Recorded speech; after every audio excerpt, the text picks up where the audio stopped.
आ रहा है जम्मू कश्मीर रियासत के लिए, उसमें स्पेशल पैकेज रखा जाए HR वर्कर्स के लिए, ताकि जो हमारे परमानेंट लोग थे वो रिटायर हो चुके हैं आहिस्ता आहिस्ता, हमारे कुछ HR वर्कर्स भी हैं जो रिटायर हो चुके हैं और यही लोग हैं जो पानी लोगों तक पहुंचाते हैं।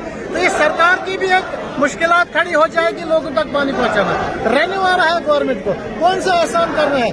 अभी जो लेह लद्दाख में हुआ है, जो बाकी रियासतों में हुआ, उसी पैटर्न में इन HR वर्कर्स का फौरी तौर मसला हल किया जाए, वरना हम इसको अवामी से करके लड़ाई चलेंगे। जी क्या नाम है? कितने साल हो गए इस डिपार्टमेंट में काम करते हैं? हमें 20 साल हो गए। क्या कहेंगे क्यों आज इस तरह से सड़कों पर आना पड़ रहा है अपने हक के लिए? जो भी गवर्नमेंट आती थी अपना वोट बैंक बनाती थी, डेली वेजर को यूज करके वोट बैंक बनाते थे और डेली वेजर को यूज करते थे। हमने अभी जो हमारे मनोज सिन्हा साहब है, जो KGP के रविंद्र राणा जी हमारे साथियों को लेकर के सेक्रेटरीट में पार्टी साहब ने कहा DD इलेक्शन के बाद आपको परमानेंट किया गया। DD इलेक्शन वालों की तरह स्टार्ट होगी, डेली वेजर पक्का नहीं हुआ।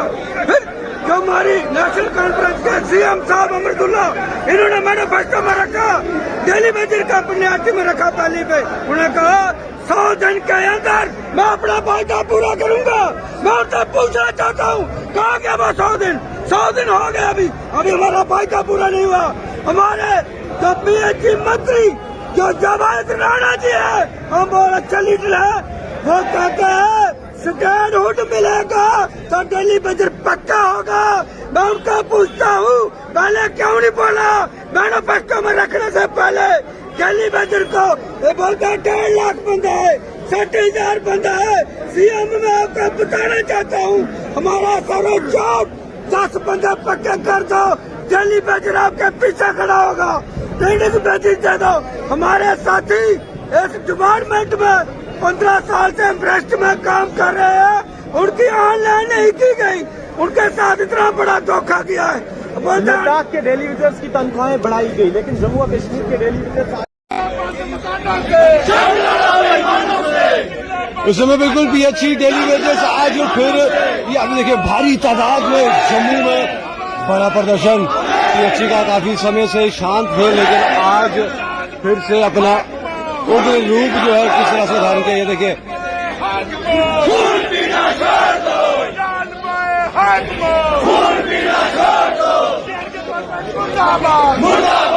रिटायर नहीं हुआ है यहाँ पे लद्दाख में, कोई डेली वेजर रिटायर नहीं हुआ है, लेकिन ये कानून भी जम्मू में ही थोपा जा रहा है। ये कानून भी हमारी चनाब वैली में ही थोपा जा रहा है। हमारे डेली वेजर को 60 साल मुकम्मल होने के बाद सीधा फोन आता है कि आपको रिटायर कर दिया गया है। हालांकि ऐसा कोई किसी भी ऑर्डर में ये नहीं लिखा है कि एक डेली वेजर को 60 साल के बाद रिटायर करना है, क्योंकि आप देखते हैं कि हमारे डेली वेजर जो है पहाड़ों पर जाते हैं, उसी के साथ एक रेगुलर एम्प्लॉय होता है। जो काम रेगुलर एम्प्लॉय करता है वही हमारा डेली वेजर भी करता है, लेकिन रेगुलर एम्प्लॉय को लाख के बराबर तनख्वाह है और डेली वेजर को जो है वही 9,000 तनख्वाह है। यहाँ पे सरासर जो है हिटलर कानून चलाया जा रहा है। यहाँ पे 60,000 डेली वेजर के बच्चों को अनपढ़ रखने की कोशिश की जा रही है ताकि उनको आगे फ्यूचर में मजदूर बने हुए मिले। शुक्रिया, वादा। साफ तौर पर एक बड़ा प्रदर्शन PhD डेली वेजर्स का, और ये देखिए नहीं चलेगी, मजदूरी नहीं चलेगी, अगर चोट लागू करो, क्या कहेंगे आज? 3 सीटें मिली हैं, कुछ 8 सीटें मिली हैं जम्मू कश्मीर में कोर्ट वो कहाँ करेगी? अगर उसने उस वक्त ये काम नहीं किया तो दफा 370 टूटता ही नहीं। तो अभी क्या लगता है आपको, आपकी आवाज सुनी जाएगी? ये लहरी और आंधी सरकार है। ये आपके थ्रू आप जो है हमारे मीडिया कर्मचारी जो है, ये अगर उनके कानों को खोलेंगी, मैं ये कहूंगा कि गर्म सलाइयां उनके कानों में ठोंसकर उनके कान को खोला जाए। गर्म सलाइयां तो ठोकर उनके कानों में, ताकि वो बहरे कान जो है वो खुल जाए। सर अब तो NC की सरकार है, क्या लगता है उम्मीद? तो NC की खुदा की सरकार तो अभी असेंबली भी लगने वाली, क्या लगता है असेंबली में बात चलेगी? हमारी उम्मीदें हैं इस वक्त। हम तो उस उम्मीद को जागरूकता करने के लिए हम यहाँ आए हैं कि बचत सेक्शन में हमारा मसला हल करो, वरना हम क्यों आते? 300 किलोमीटर दूर से हम यहाँ आए हैं। 300 किलोमीटर दूर से हम यहाँ आए हैं और हमने भी वो भी किराया उधार करके लिया है। किसी दुकानदार से उधार किराया लेकर हम यहाँ आए हैं। हम ये लोग जो है यहाँ आए हैं, अपनी ये गरीब जनता जो है यहाँ आई है, लेकिन सुनवाई नहीं हो रही है। ये अंधी और बहरी सरकार। अभी असेंबली आने वाली है, उम्मीदें हैं डेली वेजेस को की बात होगी। डेली वेजेस उम्मीद तो है। हमारे डोडा बुंजा के एमएलए जो है महराज मलिक ने उसने तो अपने उसमें वो अपने रेजोल्यूशन में डाल दिया। हम चाहते हैं कि बीजेपी के 29 एमएलए हैं, हम चाहते हैं कि बीजेपी के एमएलए जो है वो विपक्ष का काम करे। वो विपक्ष में हमारी बात वो आजाद हैं, विपक्ष में बात करने के लिए वो आजाद हैं। अगर वो बात कर सकते हैं तो हमारे हाथ और वो ये फायदा जो है, अगर वो इस वक्त हमारी बात करेंगे, इस वक्त वो फायदा जो है वो भी बीजेपी को ही होगा, वो किसी दूसरे को नहीं हो सकता। देखिए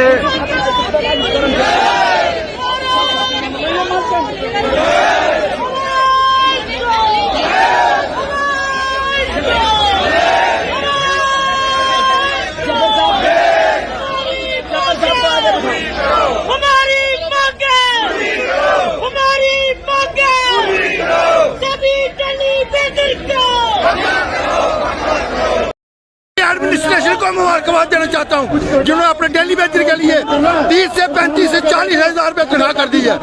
और जम्मू वाले आरजी साहब, हमने आपका कौन सा क्या बिगाड़ा है?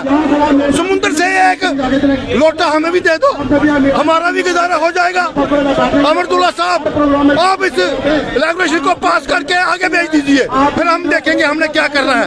मैं तमाम डेली वेजर बीजेपी वालों को, एनसी वालों को, सभी विधायकों को ये कहना चाहता हूँ कि डेली वेजर की जो मांग है जो पूरी की जाए। मैं आज भी हाथ जोड़ के विनती करता हूँ अमरदुल्ला साहब से, ये रेगुलेशन पास करके हमारे डेली वेजर का कुछ ना कुछ सोचा जाए, नहीं तो हम पीछे हटने वाले नहीं हैं। हमारे बच्चे दर्द की ठोकरें खा रहे हैं। मैं हाथ जोड़ के विनती करता हूँ, चाहिए हमारा, और हमने किसी कोई कुर्सी नहीं चाहिए, कोई हमें रियासत नहीं चाहिए। हम जम्मू के रहने वाले हैं, कोरोना में काम किया है। हमारे जितने भी बुजुर्ग हैं कुछ गाड़ी चले गए हैं, कोई बीमार होकर मर गया है, किसने सुसाइड कर लिया है। ये आर्थिक की तंगी की वजह से कुछ लोग अभी भी बीमार हैं। मैं कहना चाहता हूँ हमारा बकाया ही दे दो, कुछ ना कुछ तो मिलेगा ना उनको। मैं ये कहना चाहता हूँ हाथ जोड़ के हमने रेगुलर पार्टी की जाए, हमें कुछ नहीं चाहिए। और 2 वक्त की रोटी मांग रहे हैं, हम कुछ नहीं मांग रहे हैं।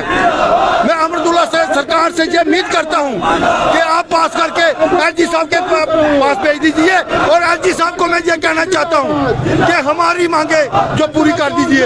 शुक्रिया, जय हिंद, जय भारत। अभी कोई पता नहीं हमने क्या करना है, क्या नहीं करना है। ये सदस्य बैठे हुए हैं हमारे 5 मेंबरी कमेटी, जो फैसला लेंगे उन्होंने लेना है। हम एक पर्ची निकालेंगे, कहाँ जाना है कहाँ नहीं जाना है ये कोई पता नहीं है। आज तक किसी को ना पता हुआ कहाँ जाना है कहाँ नहीं जाना है, लेकिन हम पीछे हटने वाले नहीं हैं। तो शुक्रिया, जय हिंद, जय भारत। पीछे हटने वाले नहीं हैं। और आप ये देखेंगे लंबे अरसों से एक ही मांग डेली वेजेस की, ये तस्वीरें आप देखेंगे, ये आप देख सकते हैं।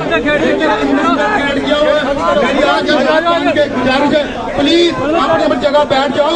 ये प्रोग्राम अभी चलेगा, ये 2 घंटे का 10 मिनट का प्रोग्राम नहीं है कि आपने आना है और अपनी पॉकेट में हाथ डाल के बैठ जाना है। जो साथी कोई बाहर चाय भी नहीं गया उसको भी रिक्वेस्ट है, ये पीकिंग प्रोटेस्ट मत बनाओ, इस प्रोटेस्ट को प्रोटेस्ट ही रहने दो। ये साथी सुबह से दरियों पे बैठे हैं 9-10 बजे से, उनका भी ख्याल करो। मेरे जैसे साथी जो लेट आया, मेरी घर की मजबूरी आप सभी जानते हो, मैं यहाँ स्टेज से क्या बताऊँ। लेकिन साथियों, आए हो प्रोटेस्ट में तो दिल से आओ, फिजिकली मेंटली यहाँ बैठो।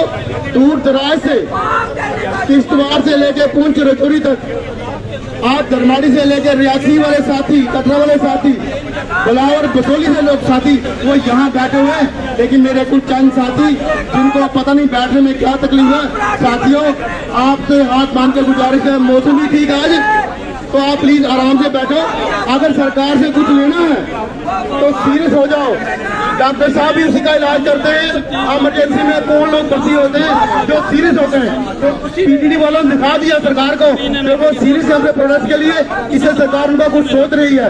हम पीएचसी वाले आते हैं 2-3 घंटे का प्रोडक्ट, डेली वेजर्स हम अपने काम पर चले जाते हैं। का प्रोटेस्ट जो है और मांगे जो है काफी पुरानी है। पेंडिंग ड्यूज जो है उसे क्लियर किया जाए, ये रास्ता खाली किया करो, लेकिन इनके कानून से ये बात रेगुलराइज किया जाए। कितनी बार रिक्वेस्ट कर चुके हैं साथियों, ऊपर उसको चले लेकर जाओ, ये रास्ता खुला बहुत छोड़ो। बार जो है प्रदर्शन भी देखे, आज भी आप देखेंगे एक साथ इकट्ठे होकर यहाँ पर बैठे। मैं अब नवदीप जी को बोलूंगा, तो नवदीप जी अपने विचार रखें, उसके बाद सुप्रीम जी बाकी साथी बोलेंगे।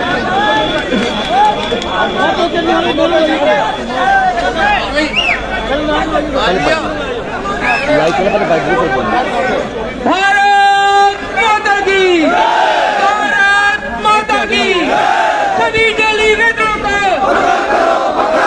सभी दिल्ली वेदरों को, सभी दिल्ली वेदरों को, जालिमों हाकिमों, जालिमों हाकिमों, नया वेतन जारी करो, नया वेतन जारी करो, सरकार लागू करो।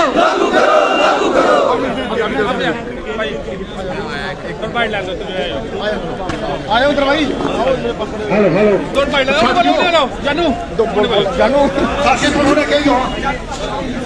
क्या आज भी इंतजार करना पड़ेगा या फिर अगर पहले की तरह आश्वासन मिला तो घेराव करने की तैयारी सेक्रेटरी आज? देखिए, हमारा प्रोग्राम अभी थोड़ी दिन में हम डिसाइड करेंगे हमने किस तरह कूच करना है। उसके साथ साथ सरकार को जो 3 तारीख को बजट पेश करने जा रही है, ये एक छोटी सी चेतावनी है।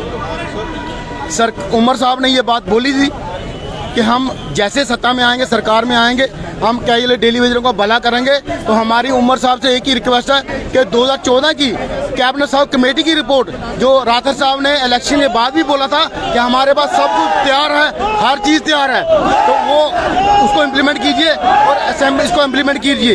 वो बड़ी बात नहीं है आपको इम्प्लीमेंट करने के लिए। वो रिपोर्ट 2014 की रिपोर्ट आज आपके पास पड़ी हुई है, जिसमें 10 साल जिसको हो जाएंगे उसको SRF 64 के सारे बेनिफिट दिए जाएंगे।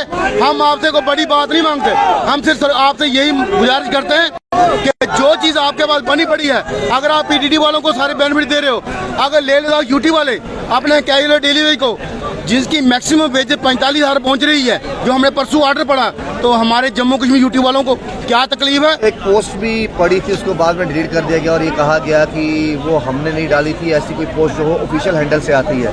क्या उस दिन खुशी की लहर दौड़ी थी? कुछ ना कुछ देखिए, वो रिपोर्ट अगर वो जिसके एक्स पे वो आप कह रहे हैं दिल्ली थी, जिसको ट्विटर भी कहा जाता है, वो हमारे लिए नहीं थी, वो हमारे SPO साथी को ली थी। हमारा जो केस है कैजुअल डेलीवरी का केस सबसे अलग है, खासकर PHC और PDD वालों का। ये एसेंशियल सर्विस में आते हैं, हमारा ना SPO से कोई कनेक्शन है सीधा, ना आंगनबाड़ी ना आशा वर्कर में चर्चा होगी। देखिए, चर्चा सरकार से 20 बार हो चुकी है। उस चर्चा के अलावा हमारा सब कुछ मसौदा तैयार है। सरकार को एक अनाउंसमेंट करनी है असेंबली से कि हम इनको रेगुलाइज करने जा रहे हैं। तो रेगुलाइज करने जा रहे हैं, असेंबली सेशन से ये आवाज़ उठनी चाहिए जिस तरह से। आपको याद होगा इलेक्शन के समय उमर अब्दुल्ला साहब ने बहुत बड़े वादे किए थे कि हमारी सरकार आएगी, पहली कैबिनेट के अंदर हम डेली वेजर का मसला हल करेंगे। 4 महीने सरकार बने हुए हो गए, 3 कैबिनेट मीटिंग्स हो गई, लेकिन अभी तक डेली वेजर का मुद्दा जो है वो ठंडे बस्ते में है। 3 मार्च से जो है बजट सत्र शुरू होने जा रहा है। आज सिर्फ उमर अब्दुल्ला सरकार को उनके वादे याद दिलाने के लिए आज का प्रदर्शन रखा गया है। और इसके साथ साथ जितने भी हमारे MLA जीते हुए हैं, सबसे हमारी अपील है कि वो प्राइवेट मेंबर बिल जो है वो डेली वेजर के हक में असेंबली के अंदर रखें। और खासकर जम्मू से जो हमारे 28 विधायक भाजपा के जीते हुए हैं, उनसे ये हमारा निवेदन है कि आप रेजुलेशन लेके आइए असेंबली के अंदर और मजबूर करिए उमर अब्दुल्ला सरकार को कि उन्होंने जो वादे मैनिफेस्टो के अंदर किए थे उनको वो पूरा करें। और उमर साहब से हमारी ये अपील है कि इस बजट सत्र के अंदर डेली वेजर की रेगुलाइजेशन पॉलिसी अनाउंस होनी चाहिए। अगर LG लद्दाख डेली वेजर के लिए फैसला ले सकते हैं तो जम्मू कश्मीर की सरकार आखिर करना क्या चाहती है? क्यों पिछले 30 सालों से बंधुआ मजदूरी जो डेली वेजर कर रहा है उससे डेली वेजर को निजात क्यों नहीं दी जा रही? ये एक बहुत बड़ा सवालिया निशान। और केंद्र सरकार से भी हम एक सवाल पूछना चाहते हैं कि आप कहते थे एक प्रधान एक संविधान एक निशान, जिसकी आप बहुत बात किया करते थे। आज आपके अंडर दोनों यूटियां होने के बाद 2 कानून जम्मू कश्मीर के अंदर लागू हो रहे हैं। लेह लद्दाख में 45,000 सैलरी डेली वेजर को दी जा रही है और जम्मू कश्मीर के अंदर मात्र 9,000 पे डेली वेजर से बंधुआ मजदूरी करवाई जा रही है।